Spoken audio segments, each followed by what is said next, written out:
جنازے کی نماز پڑھنے سے پہلے، پڑھانے سے پہلے یہ پوچھ لینا چاہیے کہ جس آدمی کا جنازہ میں پڑھانے جا رہا ہوں اس مرنے والے پر کسی کا کوئی حق تو نہیں ہے؟ کون پوچھتا ہے؟ آپ اپنے علاقے کے ملا اور مولویوں کو بتائیے کتنے لوگ ہیں جو پوچھتے ہیں؟ اس کے بنا جنازہ ہے ہی نہیں، لیکن بتائیے کتنے لوگ پوچھتے ہیں؟ کتنی بستیوں میں جاتا ہوں، جنازہ سامنے کھڑا، پڑھا دیا، اللہ اکبر، ہو گئی نماز، پڑھا دی گئی، اٹھایا جنازہ، چلا گیا۔ لیکن جنازہ پڑھانے والے کی ذمہ داری ہے کہ میت کا جنازہ پڑھانے سے پہلے اس کے رشتہ داروں کو سامنے لا کر، اس کے بیٹے، اس کی اولاد کو سامنے لا کر پوچھے کہ مرنے والے پر کسی کا کوئی حق تو نہیں ہے، اور جنازے میں صفیں لگ جائیں تو پوری پبلک سے پوچھا جائے کیا مرنے والے کا کسی کے اوپر کوئی قرض تو نہیں تھا؟ اگر ایک بھی آدمی کھڑا ہو کر یہ کہہ دے کہ مرنے والا میرا قرض دار تھا، مرنے سے پہلے اس نے قرضہ لیا تھا، قرضہ دیے بغیر مر گیا، تو پھر اس کے اوپر جنازہ نہیں پڑھا جائے گا۔ سن رہے ہیں آپ؟ پھر اس پر جنازہ نہیں پڑھا جائے گا۔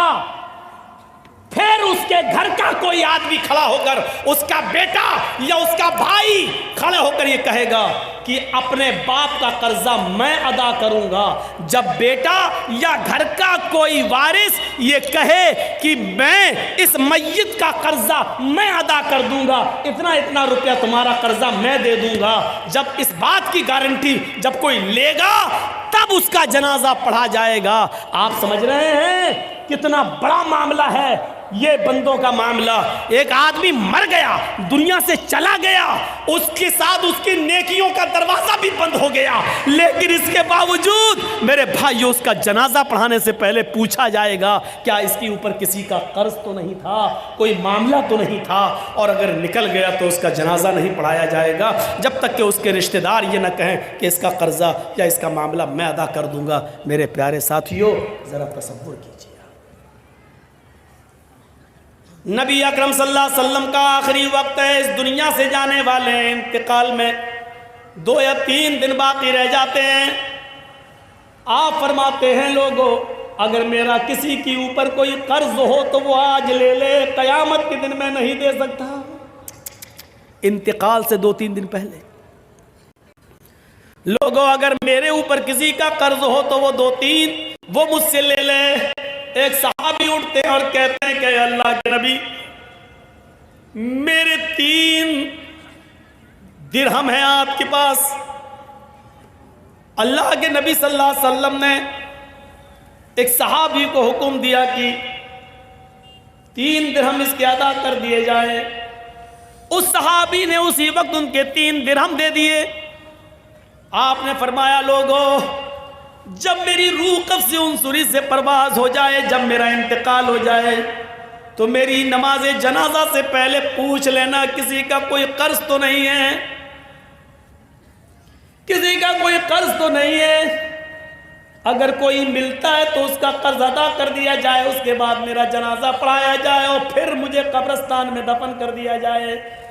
مجھے غور کیجئے میرے بھائیو، یہ وہ ہستی کہہ رہی ہے جس کے لیے ہم مقام محمود کی دعا کرتے ہیں ہر نماز کے، ہر اذان کے بعد۔ اور اس کا حال یہ ہوا کہ اللہ کے نبی صلی اللہ علیہ وسلم کا جب انتقال ہوا تو پوچھا گیا کوئی قرض تو نہیں تھا؟ جواب کہیں سے نہیں ملا۔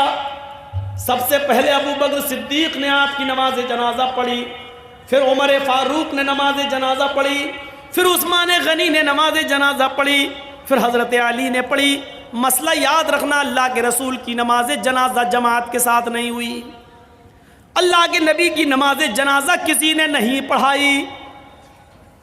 حجرے میں تھے، ایک ایک کر کے لوگ آتے گئے، پڑھتے گئے۔ پہلے ابو بکر صدیق نے پڑھی، پھر عمر فاروق نے پڑھی، پھر عثمان غنی نے پڑھی، پھر حضرت علی نے پڑھی، پھر ایک ایک صحابہ بعد میں آتے گئے، پڑھتے گئے، ایک ایک کر کے پڑھتے جاتے، نکلتے جاتے۔ یہاں تک کہ بعد میں عورتوں نے بھی نماز جنازہ پڑھی اور سب سے لاسٹ میں بچوں نے نماز جنازہ پڑھی. اسی کو پڑھتے پڑھتے اور لوگ دیکھنے آتے تھے. اللہ کے نبی صلی اللہ علیہ وسلم کو تقریباً آج کے موجودہ ٹائم کے لحاظ سے 32 آورز انتقال کے بعد 32 گھنٹے تک آپ کو دفنایا نہیں جا سکا. 32 گھنٹے تک آپ کو دفنایا نہیں جا سکا.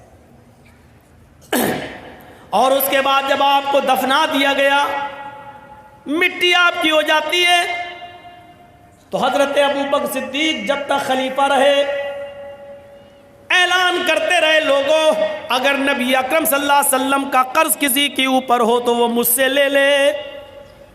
لیکن ابو بکر صدیق 2 سال تک خلیفہ رہے, 2 سال تک برابر اعلان کیا, لیکن کوئی نہیں آیا. پھر حضرت عمر فاروق کا زمانہ آیا. حضرت عمر فاروق کے پورے 10 سال تک اعلان ہوتا رہا, اگر نبی اکرم کا قرض کسی کے اوپر ہو, اگر کسی نے نبی کو قرض دیا ہو اور اس کا قرض باقی ہو تو وہ عمر سے آ کر لے لے. حضرت عمر فاروق کے 10 سال کی خلافت میں بھی کوئی قرضہ لینے نہیں آیا. حضرت عثمان غنی کا جب زمانہ آیا تو 12 سال تک اعلان کیا جاتا رہا, اگر نبی اکرم نے کسی سے قرض لیا ہے تو وہ آ کر مجھ سے قرض لے لے, میں نبی کا قرض دینے کے لیے تیار ہوں. لیکن 12 سال تک عثمان غنی کے زمانے میں بھی کوئی قرض لینے نہیں آیا. ذرا اندازہ لگائیے کہ قرضے کا معاملہ کتنا بھیانک ہوتا ہے. اللہ کے نبی صلی اللہ علیہ وسلم اپنے انتقال سے پہلے خود اعلان کر رہے ہیں, اگر کسی کا قرض میرے اوپر ہے تو لے لے. ایک اٹھتے ہیں اور کہتے ہیں کہ میرے 3 درہم میں آپ نے دلوا دیے, پھر کوئی نہیں ملا. ابو بکر صدیق نے 2 سال تک اعلان کیا لیکن کوئی نہیں ملا. عمر فاروق نے 10 سال تک اعلان کیا لیکن کوئی نہیں ملا.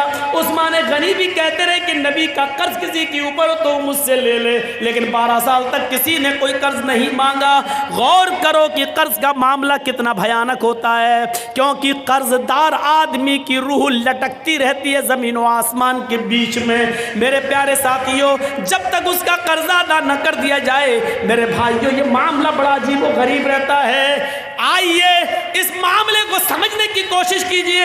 حقوق اللہ, اللہ معاف کر سکتا اپنا حق, لیکن بندے کا حق معاف نہیں کرے گا. اگر کسی نے کسی سے قرض لیا ہے تو پہلی فرصت میں قرض ادا کر دے, پہلی فرصت میں قرض ادا کر دے, کیونکہ نمازیں بیکار ہو جاتی ہیں, روزے بیکار ہو جاتے ہیں, حج بیکار ہو جاتا ہے. حج اسی لیے فرمایا کہ قرضہ لے کر حج جیسی عبادت بھی آپ کرنے نہیں جا سکتے.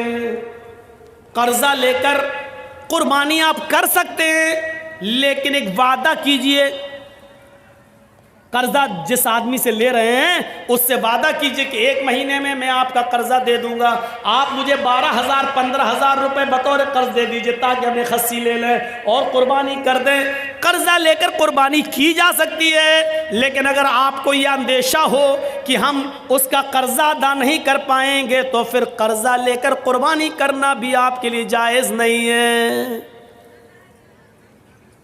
اگر آپ کو یقین ہے کہ قرضہ ہم دے سکتے ہیں تو 1 مہینہ 2 مہینے کی اجازت لے کر قرضہ لے سکتے ہیں, لیکن قرضہ لے کر حج کرنے نہیں جا سکتے, کیونکہ قرضدار پر حج ہے ہی نہیں.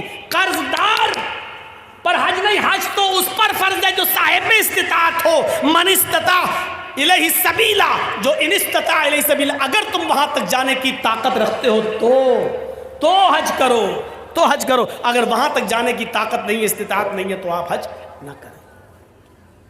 کتنی بری عادت کہاں سے کہاں نکل گیا اور کہاں بہک گیا, یہاں پہنچ گیا میں.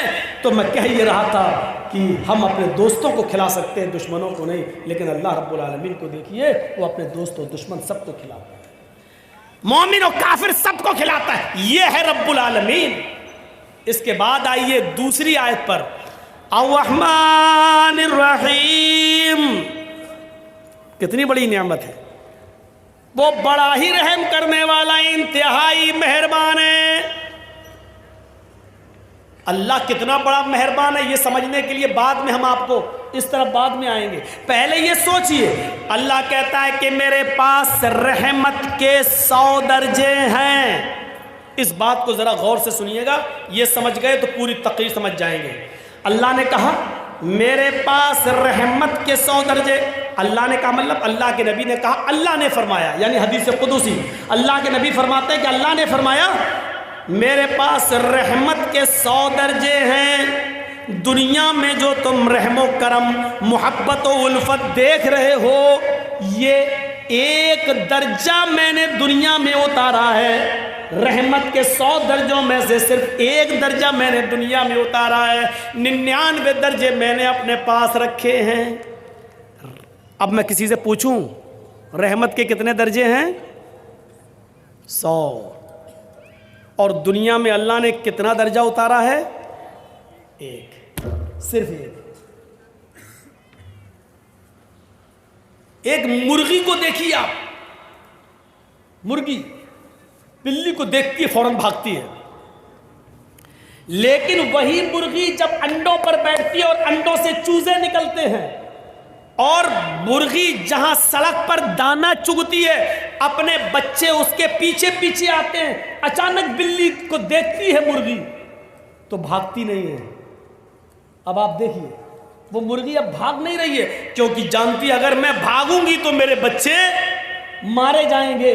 وہ مرغی اپنے پروں سے کھول کر اپنے بچوں کو سمیٹتی ہے اور بلی کے سامنے سینہ تان کے کھڑی ہو جاتی ہے. اس مرغی کے اندر اپنے بچوں کی محبت اور اپنے بچوں کی الفت کے لیے پروں کا کھول دینا اور اپنے بچوں کا سمیٹ لینا, یہ اسی ایک درجے محبت کا حال ہے. یہ اسی ایک درجے محبت کا حال ہے, 99 درجے نہیں. ایک کتیا جب اس کے بچے پیدا کرنے کا وقت آتا ہے تو آپ دیکھیے کتیا بھی ایسی جگہ تلاش کرتی ہے کہ ہم اپنے پیٹ سے اپنے بچوں کو جنم دے سکیں جہاں دوسرے کتے نہ پہنچ پائیں اور خطرناک جانور وہاں پہنچ کر ہمارے بچوں کو مار نہ ڈالیں. آپ نے دیکھا کبھی وہ کتیا بھی ایسی جگہ تلاش کرتی ہے جہاں اس کے بچے محفوظ رہ سکیں. یہ محبت اس کتیا کے اندر کس نے ڈالی؟ ایک بکری کو دیکھیے, ایک گائے کو دیکھیے, ایک بھینس کو دیکھیے, جب وہ بچہ جنتی ہے تو کتنی غلاظت اور گندگی اس بکری کے بچے کے اندر ہوتی ہے. وہ بکری, وہ بھینس, وہ گائے جب بچہ پیدا کرتی ہے تو اپنی زبان کھول دیتی ہے اور اپنے بچے کے جسم پر لگی ہوئی گندگی کو اپنی زبان سے چاٹتی ہے اور اپنے بچے کو کھڑا کرنے کی کوشش کرتی ہے اور پھر اس بچے میں روح پھونک دیتی ہے. اور پھر آپ دیکھیے جب بھینس یا گائے کا مالک اس گائے کے دودھ کو دوہتا ہے تو گائے اور بھینس اپنے بچے کو پلانے کے لیے تھوڑا سا دودھ اوپر چڑھا لیتی ہے. تصور کرو, اور جب اس کے بچے کو چھوڑا جاتا ہے تو فوراً وہ گائے اور بھینس دودھ کو نیچے اتار کے اپنے بچوں کو پلاتی ہے. یہ محبت, یہ الفت اس گائے کے اندر, اس بھینس کے اندر, اس بکری کے اندر کس نے رکھی ہے؟ یہ اسی محبت, اسی رحمت کے ایک درجے کا حال, اسی رحمت کے ایک درجے کا حال ہے. اور سنیے, جس نے 99 درجے اپنے پاس رکھے ہو وہ کتنا مہربان ہوگا. ایک بکری جب اپنے بچے پر اتنا مہربان ہے, ایک کتیا اپنے بچے پر اتنا مہربان ہے, ایک مرغی اپنے بچوں کے لیے اتنا مہربان ہے, تو سوچئے یہ ابھی ایک درجہ ہے. ابھی ہم انسانوں پر نہیں آئے, ابھی ہم انسانوں پر نہیں آئے. حضرت عمر فاروق فرماتے ہیں ایک جنگ کے اندر کچھ قیدی گرفتار کیے گئے اور گرفتار کر کے ان کو جناب محمد رسول اللہ کے سامنے لایا گیا. ایک جنگ کے اندر کچھ قیدیوں کو گرفتار کیا گیا اور ان قیدیوں کو محمد رسول اللہ کے سامنے پیش کیا گیا. ان قیدیوں میں ایک عورت بھی تھی. جو قیدی قید کر کے لائے گئے, جو مجرم قید کر کے لائے گئے, ان مجرمین کی لسٹ میں, ان قیدیوں کی لسٹ میں ایک عورت بھی تھی. اس کا بچہ کہیں, شیرخوار بچہ, دودھ پیتا بچہ کہیں گم ہو گیا تھا, کہیں کھو گیا تھا, دودھ پیتا بچہ. یہ عورت جب اللہ کے نبی صلی اللہ علیہ وسلم کے سامنے پیش کی گئی اور جو قیدی نبی کے سامنے پیش کیے گئے، اس عورت کو ہوش نہیں ہے کہ ہم کو نبی کے سامنے پیش کیا گیا ہے، کیا سزا ملے گی۔ اس کا دماغ اپنے بچے کی طرف لگا ہوا ہے، وہ اپنے بچے کے بارے میں سوچتی ہے کہ میرا دودھ پیتا بچہ کہاں ہوگا۔ یہاں تک کہ وہ نبی اکرم صلی اللہ علیہ وسلم کے حکم کے مطابق قیدیوں کو ایک میدان میں جمع کر دیا گیا، اس میدان میں اس عورت کو بھی لایا گیا۔ وہ عورت جس بھی چھوٹے بچے کو دیکھتی، جس چھوٹے بچے کو دیکھتی، جس دودھ پیتے بچے کو دیکھتی، اس سے چھین لیتی اور اپنے پستان سے اس بچے کو لگا کر دودھ پلانے لگتی۔ اللہ کے نبی نے پوچھا ایسا یہ عورت کیوں کر رہی ہے؟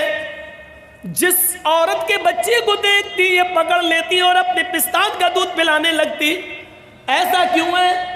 جواب ملا ہے اللہ کے نبی، اس عورت کا بچہ کہیں گم ہو گیا ہے، اس لیے یہ ہر بچے کو اپنا بچہ سمجھ رہی ہے۔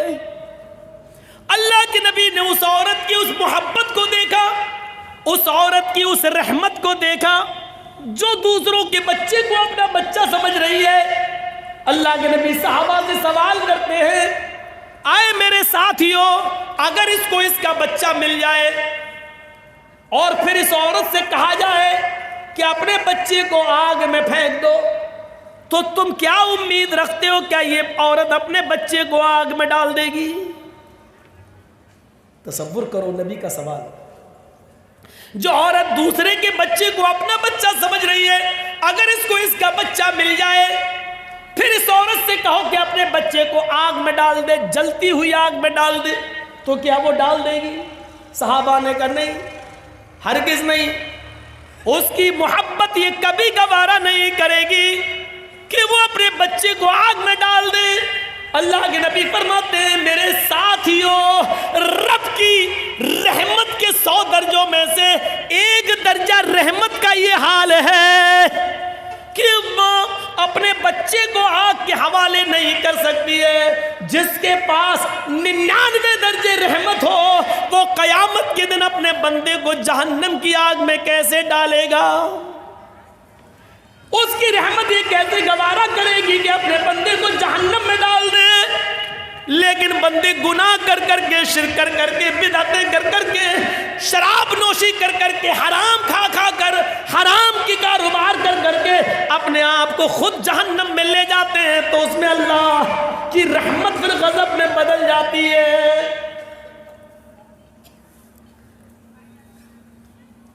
ورنہ رب کی رحمت یہ گوارا نہیں کرے گی۔ جس کے پاس 100 درجے رحمت ہو، وہ کیسے گوارا کرے گا کہ میرا بندہ جہنم میں جائے؟ آپ ایک مثال کو سمجھنے کی کوشش کریں۔ آپ کی بیٹی ہے، شادی ہوئی، آپ نے بہت سے برتن اس کو جہیز میں دیے، کانچ کے 2 برتن، کانچ کے 2 گلاس، شیشے کے 2 گلاس آپ نے اس کو دیے، بہت سے برتن دیے، لیکن 2 گلاس رکھے ہوئے تھے الماری میں، اور کانچ کے دونوں گلاس جس کو آپ کی بیٹی سسرال میں جانے کے بعد روزانہ صاف کر کر کے رکھتی تھی، اچانک دونوں گلاس گرتے ہیں نیچے۔ ایک گلاس تو ٹوٹ کر ٹکڑے ٹکڑے ہو جاتا ہے اور دوسرا گلاس بچ جاتا ہے، اتفاق ہے، دوسرا گلاس بچ جاتا ہے۔ اب آپ سے میں پوچھتا ہوں، آپ کی بیٹی کس گلاس کی حفاظت کرے گی، جو بچ گیا اس کی یا جو ٹوٹ گیا اس کی؟ کوئی بھی عقل مند انسان ہوگا، اس کو اگر کھڑا کر کے پوچھا جائے تو وہ یہی کہے گا، ارے جو ٹوٹ گیا اس کی کیا حفاظت کرے گی، وہ تو چکنا چور ہو گیا ہے، اس کی حفاظت کرے گی جو بچ گیا ہے۔ تو جو گلاس بچ گیا اس کو اٹھائے گی، اس کو پوچھے گی اور پھر رکھ دے گی، اور جو ٹوٹ گیا، چکنا چور ہو گیا، وہ جانتی ہے کہ یہ جڑ نہیں سکتا، اب اس کو گھر میں بھی رکھنا گوارا نہیں کرے گی،